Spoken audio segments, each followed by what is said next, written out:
Good Friday సందర్భంగా మహబూబాబాద్ జిల్లాలో యేసుక్రీస్తు శిలువ మార్గం యాత్రను పురవీధుల్లో అద్భుతంగా ప్రదర్శించారు. స్థానిక ఆర్సీఎం చర్చిలో ఆధ్వర్యంలో నిర్వహించిన కార్యక్రమంలో భక్తులు అధిక సంఖ్యలో పాల్గొన్నారు. 2000 సంవత్సరాల క్రితం యేసుక్రీస్తును ఎలా శిలువ వేశారో చూపిస్తూ ప్రదర్శన ద్వారా కనపరిచారు. యేసుక్రీస్తుగా అజ్మీరా సాయి శిలువను మోస్తూ పట్టణ పురవీధుల్లో గుండా శిలువ యాత్ర నిర్వహించారు. ఈ యాత్ర దృశ్యాలు స్థానికులను కంటతడి పెట్టించడమే కాకుండా భక్తి పారవస్యంలో ముంచెత్తింది. గుడ్ ఫ్రైడే క్రీస్తు ప్రభువు సర్వమానవాళి నిమిత్తము సిలువను మోసి సిలువలో మరణించినటువంటి పవిత్రమైన రోజు ఈ రోజు. క్రీస్తు ప్రభువు ఏ పాపం ఎరుగడు, పవిత్ర మూర్తి అయినప్పటికీ ఆయన మానవాళి రక్షణ కోసం, మానవాళిని క్షమించటానికి, రక్షించటానికి సిలువ మార్గమును ఎంపిక చేసుకొని సిలువలో మరణించి మన కోసం ఆయన మరణించి మరలా ఉత్థానమయ్యారు. ఈ రోజున యావత్ ప్రపంచముతో పాటు మన వరంగల్ మేతరాసనము, మహబూబాబాదు విచారణ, ఈ మహబూబాబాద్ పట్టణంలో ఉన్నటువంటి అనేక మంది ప్రజలు సిలువ యాత్రను చేస్తూ యేసు ప్రభు మన కోసం పడిన పాటులను, శిలువ మరణాన్ని ధ్యానిస్తున్నారు. కాబట్టి శుభ సందర్భమున విశ్వాసులను మెచ్చుకుంటూ, అభినందిస్తూ యేసు ప్రభు పడినటువంటి పాటుల వలన, శిలువ మరణము ద్వారా మానవాళి అంతా రక్షణ పొందాలని మనమందరము కూడా ఆయన చూపించినటువంటి మార్గములో గుడ్ ఫ్రైడే సందర్భంగా ఏలూరు జిల్లా చింతలపూడిలో యేసుక్రీస్తు శిలువ మార్గం యాత్రను పురవీధుల్లో అద్భుతంగా ప్రదర్శించారు. గత 2000 సంవత్సరాల క్రితం పాపాల పరిహారం కోసం ఆయన పరిశుద్ధ రక్తాన్ని శిలువలో ఎలా సమర్పించారో కళ్లకు కట్టినట్టు ప్రదర్శించారు. ఈ ప్రదర్శనను చూడడానికి క్రైస్తవ భక్తజనం అధిక సంఖ్యలో పాల్గొన్నారు. క్రీస్తు శిలువదారి పాత్రను చూసిన భక్తజనం కంటతడి పెట్టుకున్నారు. గొప్ప రోజు యేసు ప్రభు మానవాళి అంతటికి తన యొక్క శ్రమల ద్వారా, శిలువ మోయటం ద్వారా, ప్రాణాన్ని పెట్టడం ద్వారా రక్షణ కల్పించారు. ఎవరైనా ఒక వ్యక్తి చనిపోతే అది వారికి చాలా బాధాకరమైన రోజు. కానీ యేసు ప్రభు చనిపోయిన రోజుని గుడ్ ఫ్రైడే, శుభ శుక్రవారం అంటున్నాం. కారణం ఏంటంటే ప్రభు అయిన యేసయ్య శిలువ మోసి మరణించినది తన కోసం కాదు, ఈ ప్రపంచంలో ఉన్న మానవులందరికీ. శిలువ ఆయన ప్రేమకు, ఆయన త్యాగానికి గుర్తు. కనుక ఈరోజు మన కోసం ప్రాణం పెట్టినటువంటి ప్రభువుని మనం ప్రేమిద్దాం. ఆ శిలువనాథుని యొక్క ఆశీర్వాదాలు ఈ యొక్క శిలువ మార్గంలో పాలు పంచుకున్న ప్రతి ఒక్కరికి దయచేయాలని మరి కార్యక్రమంలో పాలు పంచుకుంటూ మన కోసం ప్రార్థన చేస్తున్న ఫాదర్ ఆనంద్ గారికి, అలాగే పాత్రికేయ మిత్రులకు శుభాకాంక్షలు. కడప జిల్లా కమలాపురం గుడ్ ఫ్రైడే శుభ శుక్రవారం సందర్భంగా క్రీస్తు శిలువ యాగం శిలువ యాత్రను అద్భుతంగా ప్రదర్శించారు. కమలాపురం రైల్వే గేట్ సమీపం నుండి సిఎస్ఐ చర్చ్ వరకు కొనసాగిన శిలువ యాగం యాత్రలో క్రైస్తవ భక్తజనం అధిక సంఖ్యలో పాల్గొన్నారు. అలనాటి యేసుక్రీస్తు శిలువపై మరణించిన విధానాన్ని పురవీధుల్లో కళ్లకు కట్టినట్లు ప్రదర్శించారు. ఆనాడు శిలువలో క్రీస్తు పలికిన 7 మాటలు గుర్తు చేసుకుంటూ శిలువ యాగం కొనసాగింది. మానవాళి రక్షణకై ప్రాణత్యాగం చేసిన క్రీస్తు అనంతరం చర్చిలో ప్రత్యేక ప్రార్థనలు నిర్వహించారు.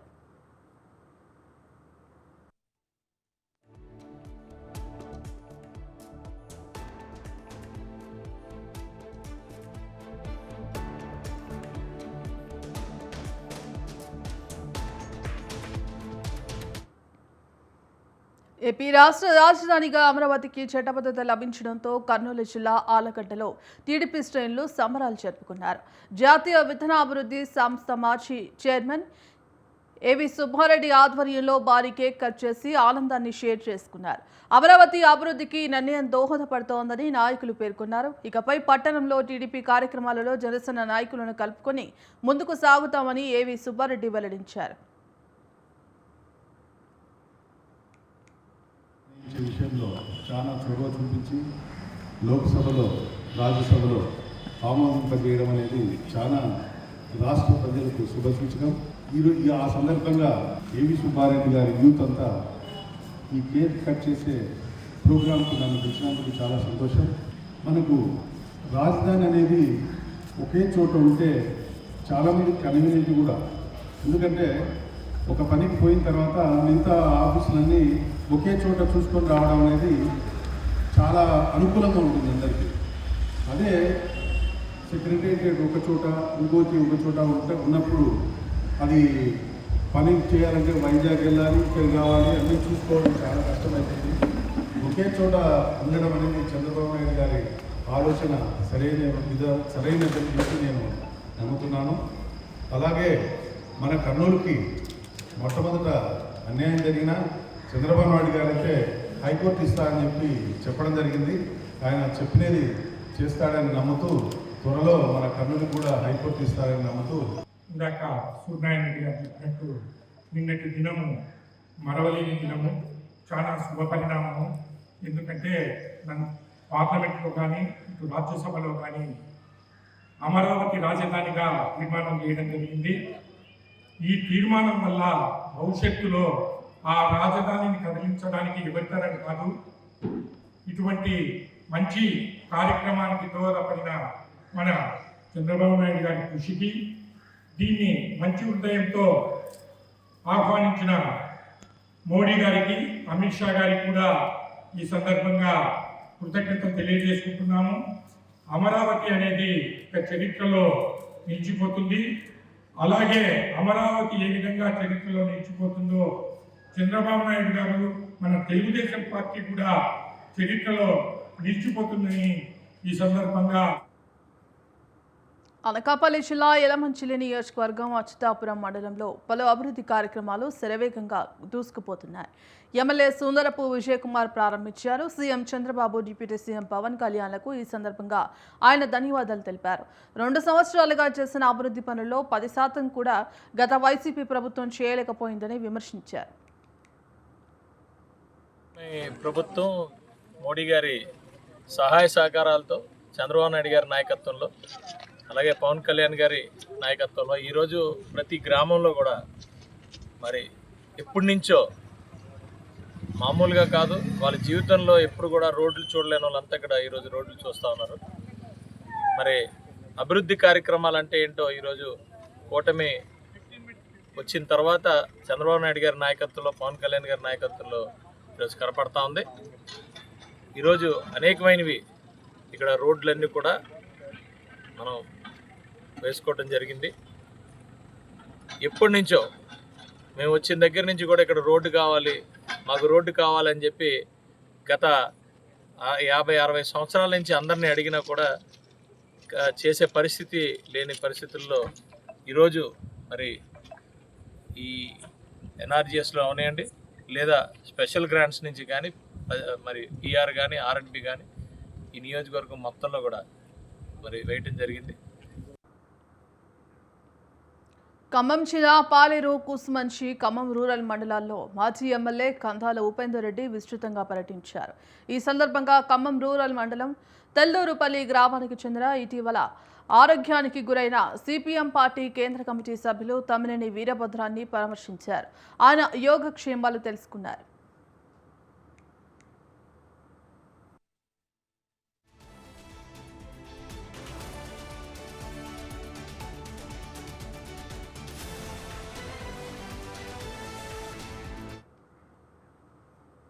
భారత చైతన్య యువజన పార్టీ అధ్యక్షుడు బోడే రామచంద్ర యాదవ్ ఆధ్వర్యంలో బీసీ ధర్మ దీక్ష పేరుతో తలపెట్టనున్న ఆమరణ నిరాహార దీక్షకు బీసీ సంఘాలు సంఘీభావం తెలపాలని బోడే రామచంద్ర యాదవ్ పిలుపునిచ్చారు. ప్రకాశం జిల్లా ఒంగోలులో ఈ నెల 11న తలపెట్టిన దీక్షకు భారీ మద్దతు లభించనున్నట్లు ఆయన తెలిపారు. రాజధాని ప్రాంతంలో 1000 ఎకరాల భూమి కేటాయింపు, బీసీ కార్పొరేషన్ నిధులు, బీసీ సమగ్ర కులగణన, చట్టపు సభలో విద్యా, వైద్య రంగాలలో బీసీలకు 44% వాటా తదితర అంశాల సాధన కోసం దీక్ష చేపట్టనున్నట్లు ఆయన తెలిపారు. నేను పిఎస్సి కమిటీ నెంబర్ ని రాష్ట్రంలో మా బీసీవై పార్టీ తరఫున ప్రత్యేక ధన్యవాదాలు మీ అందరికి, మీడియా మిత్రులకి. మేము బీసీవై పార్టీ తరఫున ఒక 5 డిమాండ్లు పెట్టాము. మా రాష్ట్ర నాయకుడు అధ్యక్షుడు బోడే రామచంద్ర యాదవ్ గారు బీసీలందరికీ కులగణం చట్టం తేవాలని చంద్రబాబు నాయుడు కోరుకుంటూ, అదే విధంగా 1000 ఎకరాలు భూమి ఇవ్వాలని, మన రాష్ట్రానికి 44% రిజర్వేషన్, అదే విధంగా బీసీ బిడ్డలకు ఏమీ లేవు. హాస్టల్లో వాళ్ళు చేసింది ఏమీ లేదు. అన్నం కూడా పారబోతున్నారు. అటువంటి అన్ని మంచి చేసేదానికి మా నాయకుడు బోడే రామచంద్ర యాదవ్ గారు పార్టీ పెట్టి ఈ రాష్ట్రంలో బడుగు బలహీన వర్గాలందరికీ మంచి చేయాలని, ఆయన ప్రభుత్వమే రావాల చేతికి, ఆయనే అధ్యక్షుడు కావాలని కాదు, ఎస్టీ ఎస్సీ బీసీ మైనార్టీ కులాలన్నిటికీ బాగు చేయాలని పోరాడుతున్నాడు. మొన్న యువగజ్యంలో ఈ 5 డిమాండ్లు పెట్టాడు. ఈ 5 డిమాండ్లు 31 అయిపోయింది. నిన్న 31వ తారీఖు కూడా అయిపోయింది. దానికి కూడా ఏమి స్పందన లేదు గవర్నమెంట్. కాబట్టి రేపు 11వ తారీఖున ఆమరణ దీక్షకి రెడీ అయ్యాడు. ఈ డిమాండ్ లో అయ్యేవారి దాకా ఆయన లేవడు. ఏది కావాలనుకుంటున్నాడో అది చేసిన దాకా ఆయన పట్టుబడతాడు. ఈ రాష్ట్రంలో ఈ రోజు మొన్న అభ్యర్థించి ఇచ్చిపోయాం కలెక్టర్ గారికి. మళ్ళీ ఈ రోజు కూడా అందరమే మీడియా మిత్రులతో మాట్లాడటం జరుగుతుంది. అకాడమిక్ ఇయర్ పూర్తి కావస్తుండటంతో తమ ఫీజులు చెల్లించాలంటూ కాలేజీ యాజమాన్యాలు విద్యార్థులను నోటీసులు జారీ చేశాయి. మరోవైపు ప్రభుత్వం చెల్లించాల్సిన ఫీజు రియంబర్స్మెంట్పై విద్యార్థుల్లో తీవ్ర ఆందోళన వ్యక్తమవుతోంది. మరోవైపు విద్యార్థుల నుంచి ఫీజులు వసూలు చేసుకోమని కోర్టు ఆదేశాలు ఇవ్వడంతో ఫీజు రియంబర్స్మెంట్ బకాయిలపై ప్రైవేటు కాలేజీ యాజమాన్యాలు ఆందోళనకు సిద్ధమవుతున్నాయి. బకాయిల మీద ఈ నెల 30లోగా సమాధానం ఇవ్వాలని ప్రభుత్వాన్ని కోర్టు ఆదేశించింది. 2021-22 నుంచి పెండింగ్లో ఫీజు రియంబర్స్మెంట్ బకాయిలు దాదాపు 10,000 కోట్ల వరకు ఉంటుందని అంచనా వేస్తున్నారు.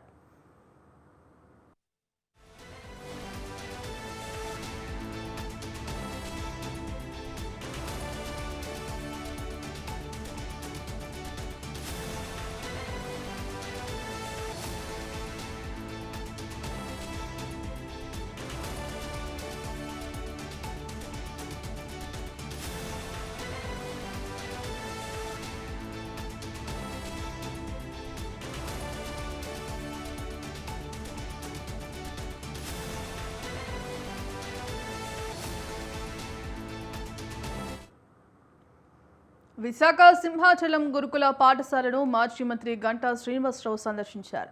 హాస్టల్లో వసతులను పరిశీలించిన ఆయన అసంతృప్తి వ్యక్తం చేశారు. వాష్రూంలో శుభ్రపరిచే విధంగా చర్యలు తీసుకోలేని నిర్వాహకులపై ఆయన ఆగ్రహం వ్యక్తం చేశారు. మరోవైపు హాస్టల్లో విద్యార్థులకు ఎలుకలు దాడి చేయడం పైన ఆయన తీవ్రంగా స్పందించారు.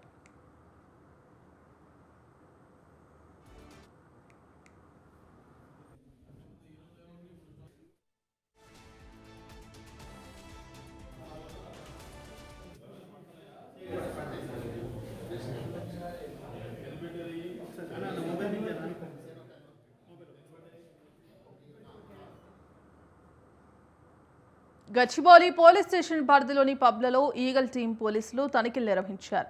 కొండాపూర్లోని ఎరీనా పబ్లో నిర్వహించారు. ఈ తనిఖీల్లో భాగంగా 8 మందికి డ్రగ్స్ పాజిటివ్ వచ్చినట్లు పోలీసులు తెలిపారు. టీహెచ్సీ, గంజాయి, మెథంఫైటమైన్, బెంజోడియాజపైన్ వినియోగించినట్లు నిర్ధారణ అయినట్లు తెలిపారు. డ్రగ్స్ పాజిటివ్ వచ్చిన వారికి గచ్చిబౌలి పోలీస్ స్టేషన్కి తరలించి కేసు నమోదు చేసినట్లు పోలీసులు తెలిపారు.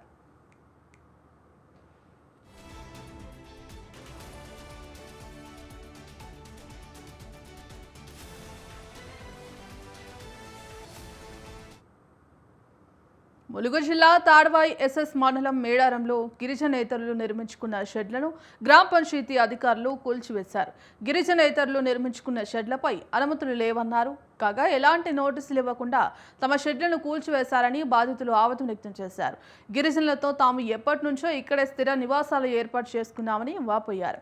మంత్రి సీతక్క దృష్టికి తీసుకొని వెళ్లినా కూడా అధికారులు వినకుండా మళ్లీ విధ్వంసాలకు పాల్పడుతున్నారని ఆవేదన వ్యక్తం చేశారు.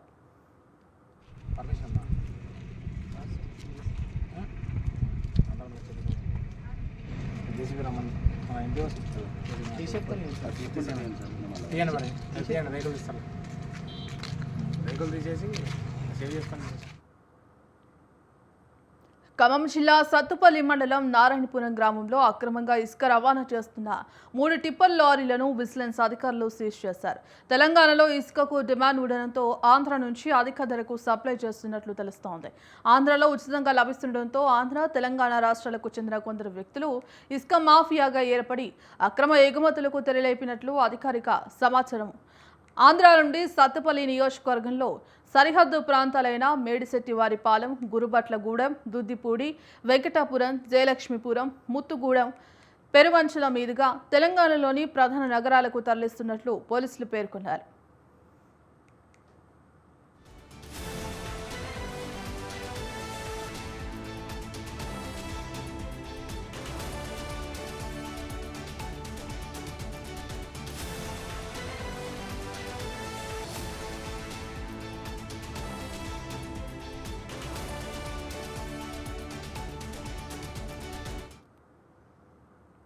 నెల్లూరు జిల్లా గూడూరులో గ్యాస్ ఏజెన్సీలను డీఎస్ఓ లీలారాణి ఆకస్మికంగా తనిఖీ చేశారు.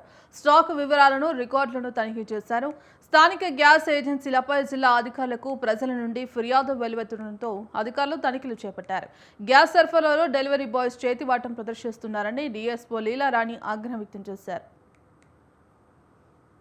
జిల్లాలో ఎల్పిజి సిలిండర్స్కి సంబంధించి మరి ప్రజల్లో అయితే కొన్ని భయాందోళనలు ఉన్నాయి. సప్లై సరిగ్గా లేదు, మరి డెలివరీలు కూడా లేట్ అవుతుంది, ఇవ్వడం లేదు అనేది ఒకటి. తర్వాత కమర్షియల్ సిలిండర్స్ స్కేర్సిటీ ఉంది అనేది ఒకటి.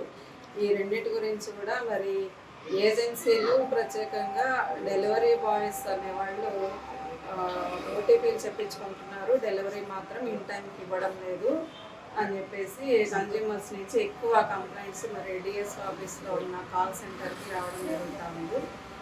ఇవి ఏజెన్సీలన్నింటినీ కూడా మరి ఇన్స్పెక్షన్ చేసే ఇందులో భాగంగా ఈరోజు మండలం విజిట్ చేయడం జరిగింది. మండలంలో 3 గ్యాస్ ఏజెన్సీలు 3 కూడా విజిట్ చేశాము.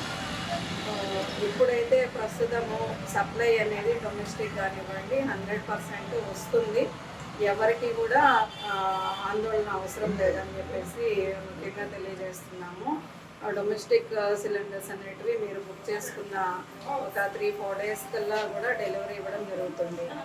ఆ తర్వాత మిమ్మల్ని ప్రత్యేకంగా కోరేది ఏమంటే ఎవరు కూడా కన్జ్యూమర్స్ డెలివరీ బాయ్స్ ముందుగా ఓటీపీలు అడిగినా మీకు తెలిసిన వాళ్ళే కదా, ఎప్పుడు రొటీన్గా వచ్చే బాయ్సే కదా అని చెప్పేసి మాత్రం ఓటీపీలు దయచేసి చెప్పకండి. మీ ఇంటికి డెలివరీ వచ్చి సిలిండర్ ఇచ్చినప్పుడు మాత్రమే ఓటీపీలు ఇవ్వండి, అంతటితో వాళ్ళ పని అయిపోతుంది. అది కాకుండా ఎక్కువ ప్రైస్ డిమాండ్. పల్నాడు జిల్లా మాచర్లలో అత్యాచార ఘటనపై పోలీసులు దర్యాప్తును వేగవంతం చేశారు. ఈ ఘటనపై బాధితురాలి నివాసానికి వెళ్లి క్లూస్ టీం చేరుకొని కీలక ఆధారాలు సేకరించింది. ఇందులో భాగంగా వేలిముద్రలు, ఇతర ఫోరెన్సిక్ సాక్ష్యాలు సేకరించి పరిశీలన చేపట్టారు. ఈ కేసును అత్యంత ప్రాధాన్యంగా తీసుకున్నారు పోలీసులు.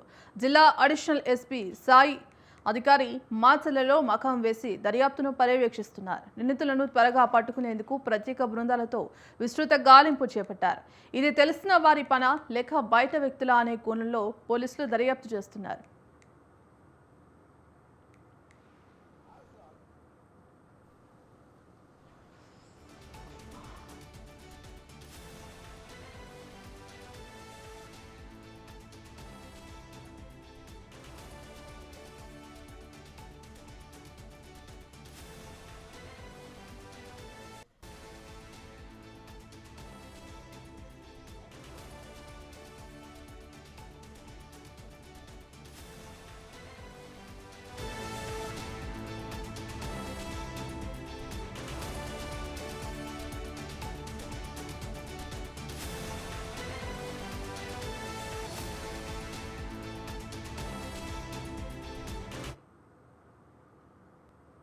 శ్రీరాముడికి కుడి పక్కన కొలువు తీరిన సీతమ్మ ఉన్న ఆలయం ప్రకాశం జిల్లా చదలవాడలోని శ్రీ రఘునాయక స్వామి ఆలయంలో నెలకొని ఉంది.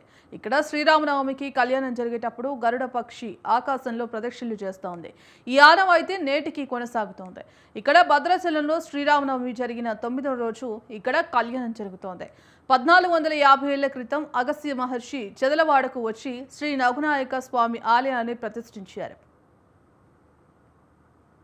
చదలవాడ క్షేత్రమైనటువంటి శ్రీ సీతా లక్ష్మణ హనుమత్ సమేత రఘునాయక స్వామి యొక్క కళ్యాణ మహోత్సవానికి ఆచార్యులు పంపినటువంటి సంభారాలని, ముత్యాల తలంబ్రాలని, పట్టు పీతాంబర వస్త్రాలని కూడా సమర్పించుటకై ఇక్కడ చేరుకుని మేమంతా వచ్చాము. ఇక్కడ అనేక మంది భక్తులు, వేలాది భక్తులు రాముడి యొక్క కళ్యాణాన్ని సేవించడానికై పరితపిస్తూ రాముడి యొక్క సేవలో వారంతా కూడా కళ్యాణ మహోత్సవంలో పాల్గొనడం జరిగింది. ఎంతో వైభవంగా కళ్యాణోత్సవం జరుగుతున్న సమయంలో ఈ క్షేత్రం గరుత్మంతుడికి ప్రసిద్ధి చెందినటువంటి క్షేత్రము. ఆయన ఆజ్ఞగా ఈ కళ్యాణం జరుగుతూ ఉంటుంది. ఇక్కడ ఆయన ఎప్పుడైతే వచ్చి కళ్యాణాన్ని సేవిస్తారో అప్పుడు అమ్మవారికి, స్వామికి కూడా కళ్యాణ తలంబ్రాలను సమర్పిస్తూ ఉంటారు. అన్నట్టుగానే అమ్మవారి యొక్క గోత్రనామాలని, స్వామి యొక్క గోత్రనామాలని పఠించిన వెంటనే గరుత్మంతుడి యొక్క దర్శనాన్ని మనం పొందాం. గరుత్మంతుడు కూడా నేను కూడా ఈ కళ్యాణోత్సవాన్ని సేవిస్తున్నాను అన్నట్టుగా ఆయన సేవిస్తూ ఆయన ఆజ్ఞతో కళ్యాణ మహోత్సవాన్ని ప్రారంభించి ముత్యాల తలంబ్రాలని, పట్టు పీతాంబర వస్త్రాలని స్వామికి సమర్పించుకున్నాం. నిత్యము హనుమ ఎలా అయితే రామనామాన్ని స్మరిస్తే ఎక్కడ రామనామాన్ని పలుకుతూ ఉంటామో అక్కడ హనుమంతుడు ఉన్నాడన్నట్టుగా ప్రతి భక్తుడు యందు తన హృదయాలలో నిలిచి హనుమంతుడు ఉన్నట్టుగా కళ్యాణోత్సవం జరిగేంత సమయము కూడా రామనామాన్ని పలుకుతూ భక్తులంతా తన యొక్క భక్తిని ప్రకటించుకుంటూ రాముడి యొక్క కళ్యాణంలో సేవించడం జరిగింది. ఇటువంటి క్షేత్రం చాలా వైభవ క్షేత్రం. ఈ క్షేత్రంలో గరుడ ప్రసాదాన్ని చాలా ప్రసిద్ధిగా చెప్తూ ఉంటారు. ప్రకాశం జిల్లా నాగులపూడి మండలం చదలవాడ గ్రామంలో వేంచేసిన శ్రీ రఘునాయక స్వామి వారి దేవస్థానం 241వ వార్షిక బ్రహ్మోత్సవాలు ఘనంగా 27/3/26 నుండి 5/3/5/4/2026 వరకు ఘనంగా నిర్వహించబడుతున్నది. ఈరోజు 3వ తారీఖు శ్రీ స్వామివారి కళ్యాణం అత్యద్భుతంగా జరిగి ఉన్నది. ఈ దేవాలయం యొక్క విశిష్టత ఏమిటంటే శ్రీ స్వామివారి కళ్యాణం జరిగే రోజు గరుడ పక్షి వారు స్వామివారి దేవాలయం పైన 3 ప్రదక్షిణలు చేసిన తర్వాతే తలంబరాలు స్వామివారికి పోసేది. పాదాలు కానీ ఇట్లా క్యూ లైన్లు కూడా ఏర్పాటు చేసి ఉన్నాము. అట్లా వచ్చిన భక్తులకి మజ్జిగ అట్లాంటివి కూడా అరేంజ్ చేసి ఉన్నాము. అలాగే ఇక్కడ మెడికల్ వాళ్ళు కూడా వచ్చి ఉన్నారు. దీనికి కళ్యాణ చూస్తానికి చుట్టుపక్కల గ్రామాన్ని మొత్తం వస్తారండి. అదే జిల్లా మొత్తం నుండి వస్తారండి. పేరు భోగసముద్రం పద్మజ. మాది బ్రాహ్మణ నిడవానూరు. నాకు 52 సంవత్సరాలు. నాకు ఊహ తెలిసిన కాడి నుంచి ఇక్కడ విశేషంగా శ్రీరంగం అయిపోయిన తర్వాత 9వ రోజు ఇక్కడ భద్రాచలం నుంచి తరమరాలు వస్తాయి. ఆ తరమరాలు కలిపి ఇక్కడ విశేషంగా తరమలు పోస్తుంటారు. ఎప్పుడు ఏ టైంలో ముహూర్తం పెడతారో తెలియదు కానీ ఆ టయానికి గరుడ పక్షుల మట్టికి వచ్చి విశేషంగా 1 సారి 2 సార్లు ఒక్కొక్కసారి 5 సార్లు అట్లా తిరిగి వెళ్తాయి. ఈ రోజు మట్టికి బాగా కిందగా 3 సార్లు గర్భమంత్రులు వచ్చి బాగా ప్రదక్షిణాలు చేసి వెళ్ళారనమాట. జనాలందరూ ఈ ఉత్సాహాలతోటి ఇక్కడికి వచ్చి పిల్లలకి పెళ్లి కానోళ్ళు అట్లా అక్షంతలు తీసుకెళ్లి ఆ అక్షంతలు కలుపుకొని తర్మాలు పోసుకొని అట్లా విశేషంగా చేసుకుంటుంటారు ఇక్కడ. అందువల్ల ఈ ఊరికి చంద్రగిరి మహాపట్నం అన్నమాట పూర్వ రోజుల్లో పేరు. ఇప్పుడు అది చదలవాడగా ఇది అయిపోయింది. సీతాదేవిని ఎత్తుతూ వచ్చి ఒక రోజు ఇక్కడ నిద్ర చేశారంట రాములు వారు. అందువల్ల ఇక్కడ విశేషంగా ఇవన్నీ చేస్తా ఉంటారు. పేరు భోగసముద్రం పద్మజ. మాది బ్రాహ్మణ నిడవానూరు. ఏలూరు జిల్లా ముసునూరులో బహిరంగ శిలువ మార్గంలో క్రైస్తవ భక్తులు అధిక సంఖ్యలో పాల్గొన్నారు. యేసుక్రీస్తు శిలువ మార్గం యాత్రను పురవీధుల్లో అద్భుతంగా ప్రదర్శించారు. 2000 సంవత్సరాల క్రితం యేసుక్రీస్తును ఎలా శిలువ వేశారో చూపిస్తూ ప్రదర్శన ద్వారా కనపరిచారు.